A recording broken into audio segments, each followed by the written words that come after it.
Hey there, welcome back guys. In this video we're going to show you how to unbind your drone without the drone being connected or on. Without any further ado, let's get started. This video comes highly recommended from one of our viewers, and they say here, does it work with DJI Mini 2? Can we do it if we are not connected to the drone? Now you can do it if you're not connected to the drone, as for whether or not it supports this model. Unless the drone's there, great. If not, no. But if you do have other models within the models that are inside the menu, yes you can. Alright, so knowing that and moving forward, what you're going to do is you're going to go to your phone right here, and it's going to push everything to make everything just right for you so that you guys can see. And as you can see here, the connection guide, profile. Click right here on profile, see that? Select your profile, and then device management, which is right here.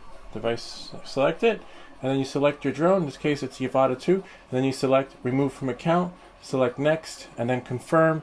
And once you confirm, that's pretty much it. The drone is removed from the account, but you must be into that, have access to that device that's signed in, where you can access and do the device management. Anyway, that's pretty much it. I hope this video helped you. If you have any comments or questions, feel free to leave them down below, or ideas for other videos. Remember to like and subscribe, and I'll see you all next time.